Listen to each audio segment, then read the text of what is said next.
안녕하세요. 여배우의 책방의 달새녀입니다. 오늘은 여러분께 에세이집 한 권을 소개해드릴까 해요. 바로 하모니북에서 펴내고 권진희 작가님이 쓰신 찰랑이는 마음은 그냥 거기에 두기로 했다입니다. 권진희 작가님은 원래는 건축을 전공하고 전공을 살려서 설계 사무실에서 일을 했다고 합니다.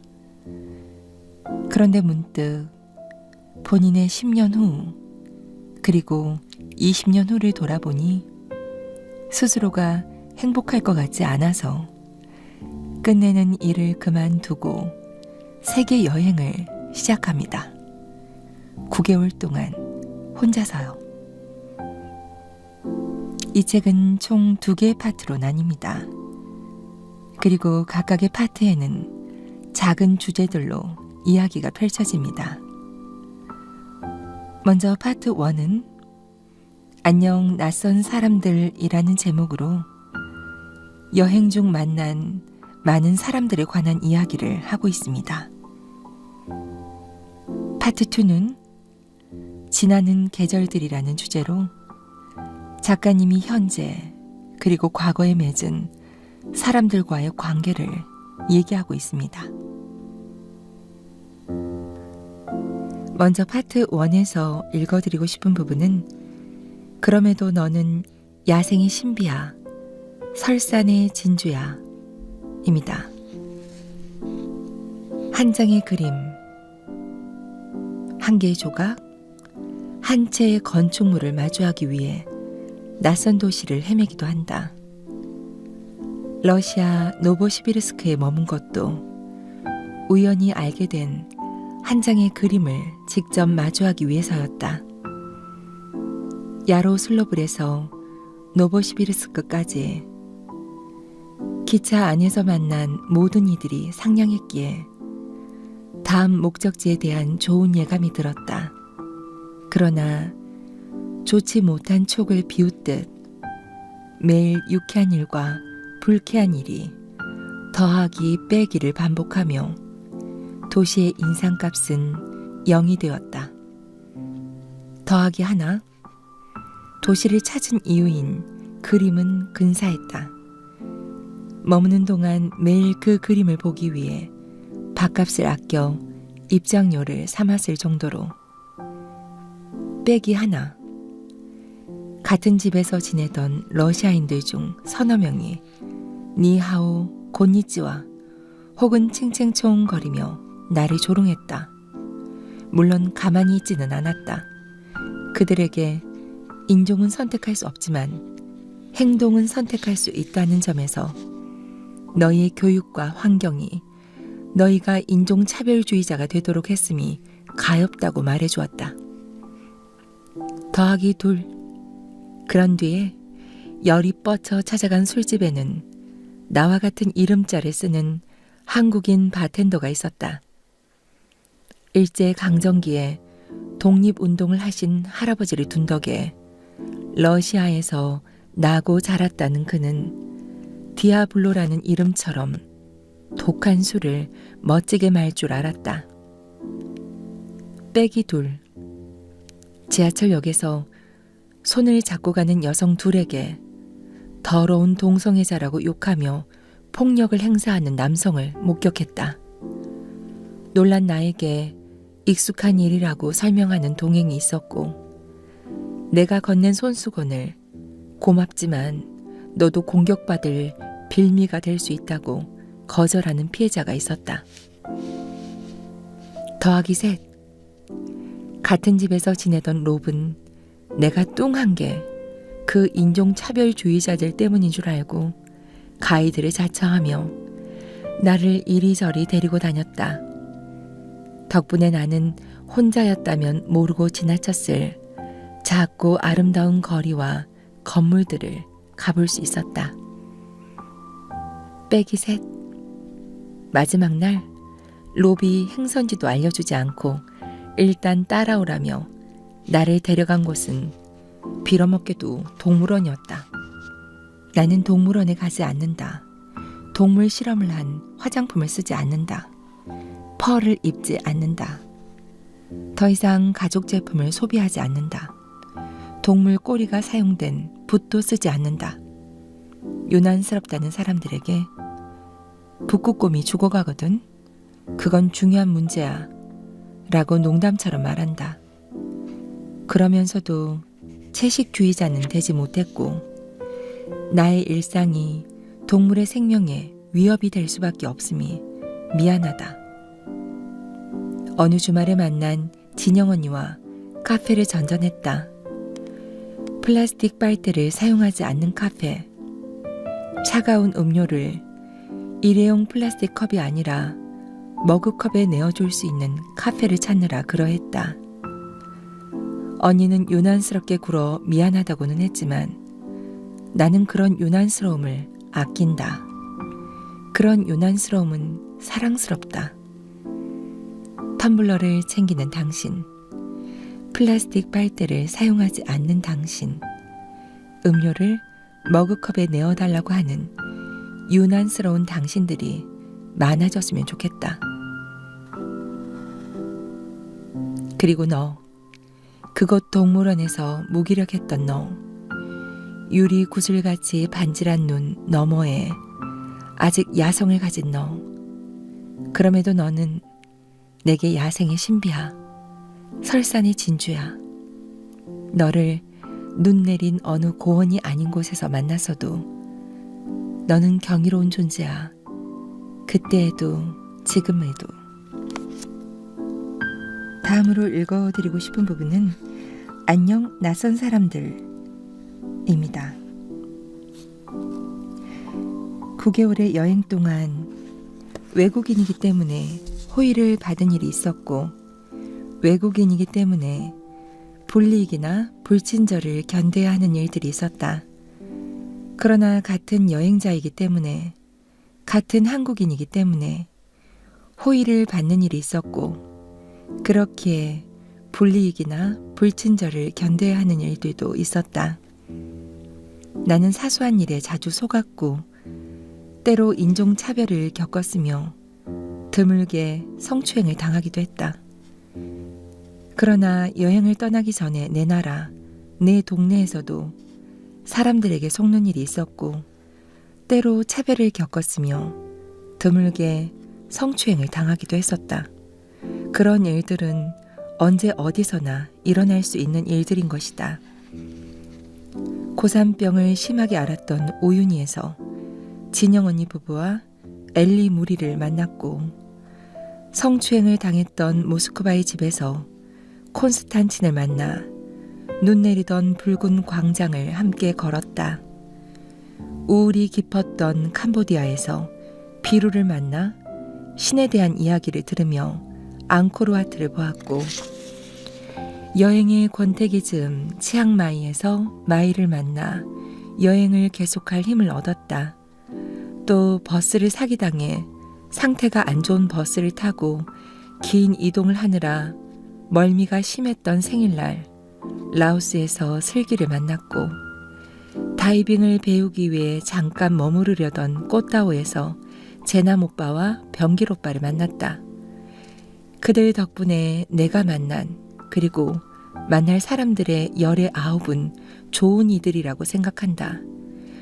돌이켜보면 일상에서도 여행에서도 사람 때문에 불쾌한 일들은 사람 덕분에 덮고도 남는다. 그만큼 좋았던 일들이 빼곡하다. 그렇다. 나의 여행이 안녕하고 안전했던 이유는 내가 영리했던 것이 아니라 좋은 사람들을 만난 덕이다. 신은 모든 이들의 곁에 항상 있어줄 수 없기에 엄마라는 존재를 보내주었다는 말처럼 여행을 하는 동안에는 나의 지금 이곳에 엄마가 함께할 수 없기에 천사님들을 보내주셨는가 싶기도 하다. 천사들은 어느 아르마스 광장에서 소매치기를 조심하라고 일러준 행인이기도 했고 우유니의 밤하늘을 가득 채운 별물이기도 했으며 쿠스코에 비오던 날 열쇠가 없어 집 앞에서 벌벌 떨던 내게 우산을 씌워주고 문을 열어준 하우스메이트이기도 했다. 런던의 어느 햄버거 집에서 Please be happy라고 빌어준 노인이기도 했고 체스키에 눈 내리는 밤이기도 했으며 러시아 횡단 열차에서 식사를 나누어준 맞은편 침대의 중년 남성이기도 했다. 또 시엠립에서 폭이 좁고 가파른 계단을 힘들어하던 내게 신에게 가는 길이 쉬울 리 없으니 좀 더 견뎌보라고 말해준 눈이 맑은 아주머니이기도 했고 비엔티안에서 방콕행 기차를 무사히 탈 수 있도록 도와준 아저씨기도 했으며 낯선 길 위에서 수없이 마주한 붉고 푸른 노을이기도 했다. 헤아릴 수 없을 만큼 많은 천사들의 도움을 받았다. 나의 여행 이야기 대부분이 그런 덕분이야. 정말 운이 좋았지.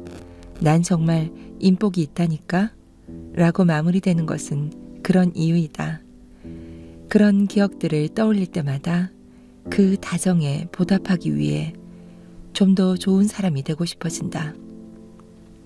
사건이라고 부를 만한 일들은 결국 지나가 버린다. 사건은 지나가 버리고 기억과 사람이 남는다. 어떤 기억과 어떤 사람을 곁에 둘 것인지는 온전히 나의 몫이기에 어느 날부터인가 일기에 나쁜 일들은 적지 않는다. 좋은 기억은 긴 여행 중에도 내일을 기대하게 하는 바탕이 되었고 좋은 사람은 낯선 곳에서 새로이 만나는 이들에게 웃어 보일 수 있는 이유가 되었다. 그런 일들을 통해 삶에서 벌어지는 일들이 별다른 원인을 갖지 않음을 깨달았다. 그러니 수줍지만 웃는 얼굴로 안녕, 낯선 사람들. 이제 파트 2로 한번 가보겠습니다. 파트 2에서 제가 먼저 읽어드리고 싶은 부분은요. 찰랑이는 마음은 그냥 거기에 두기로 했다 입니다. 나는 관계의 적정거리를 모른다. 많은 날들 동안 숙고해도 알 수 없는 일들이 존재한다는 것을 새삼 깨달을 뿐이다. 여행을 시작하고 보름쯤 지난 날이었다. 한 친구가 다른 친구가 나에 대해 했다는 말을 들려주었다.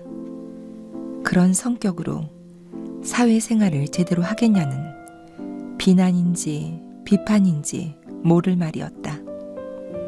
그런 말은 태도로 의도를 짐작할 수 있도록 직접 듣는 게 좋았을 것이다. 또 그렇게 몇 달이 지나 전해 듣기보다는 듣지 않는 게 더 좋았을 것이다. 내면은 순식간에 퍼지는 부정적인 감정들로 포화되었다. 어쩌다 그런 말을 한 걸까? 왜 그런 말을 이제와 전하는 걸까? 하는 의문 뒤로 그 친구에게 상처가 될 만한 말들이 떠올랐다. 아픈 밤이었다. 조금 울었고 그 뒤로도 오래 아팠다. 어쩌면 지금까지 아픈 것 같기도 하다. 너도 당해보라고 되갚아주고 싶기도 했다. 그러나 그 말들을 아직까지 소리내어 말하지 않은 것은 그런 감정 싸움 앞에서 나는 늘 말을 못해서가 아니라 말을 해버려서 후회하는 사람이기 때문이다. 그러나 그 말을 그냥 넘기지도 이해하지도 못했다. 여전히 앙금은 남아있고 지나가 버린 일들은 구태여 풀지 않을 뿐이다. 애쓰고 싶지 않다. 나는 사람을 바꿀 수 없다.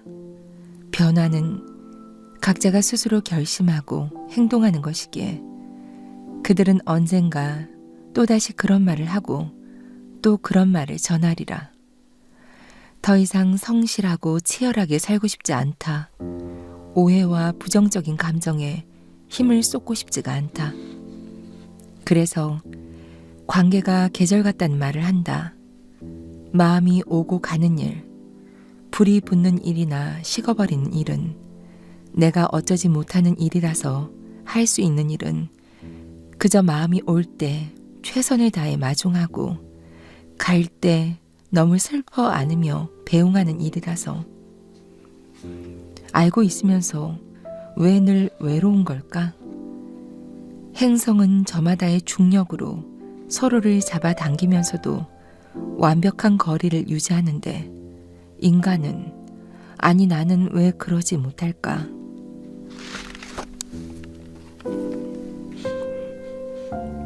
제가 마지막으로 읽어드리고 싶은 부분은 안녕하고 안전하며 적당히 모험하는 입니다.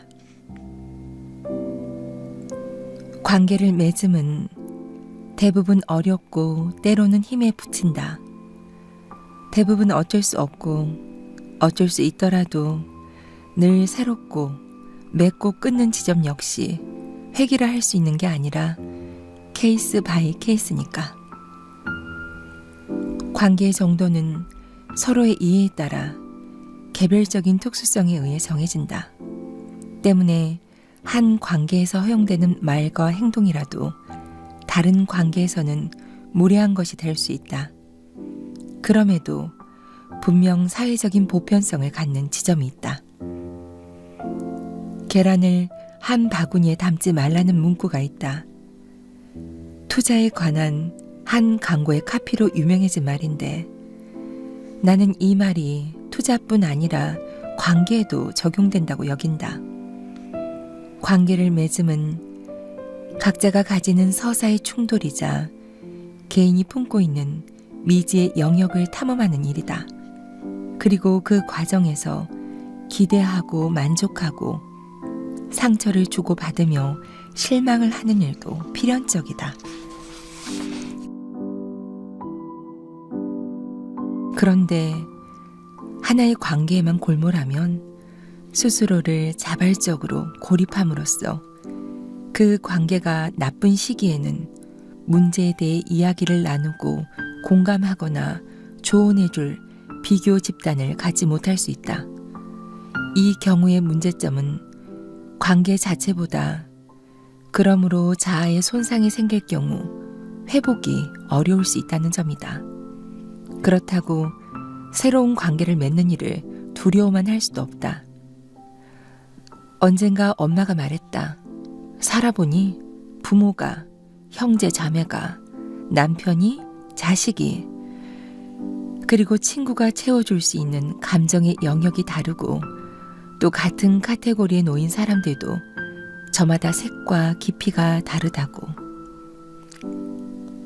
사람을 대하는 일이란 이렇게나 어렵고도 흥미롭다. 그러니 어떻게 해야 하나? 내가 순도 높은 선한 마음을 건네도 그것이 어떤 부피와 질량으로 상대에게 전달될지 알 수 없다. 반대의 경우도 마찬가지다. 그래서 그런 일에 시시비비를 가리자고 덤비는 건 너무 피곤한 일이 되어버린다. 결국 진심을 다하되 기대하지 않으려고 노력한다. 그렇다. 기대하지 않는 일에도 노력이 필요하다. 어쩌면 그저 적당하고 미지근한 사람이 되어감에 대한 핑계일지도 모른다. 우리는 늘 누군가에게 평가를 받아야 하고 누군가를 평가하기도 합니다. 이 책을 읽고 저는 관계에 대해서 생각해 봤습니다. 우리는 살면서 사람들과의 관계에서 상처받기도 하고 행복해지기도 합니다. 때로는 그런 관계들이 불편할 때도 있고 공허해질 때도 있습니다. 그리고 때로는 너무도 그런 관계가 절실하게 그리울 때도 있습니다. 사람과의 관계가 어렵거나 상처받은 분들 또는 관계 맺기가 어려운 분들이 이 책을 읽는다면 많은 위로가 되지 않을까 생각해 봤습니다. 권진희 작가님의 세계와 직접 마주하고 싶다면 책 전체를 읽어봐도 좋을 것 같습니다. 찰랑이는 마음은 그냥 거기에 두기로 했다.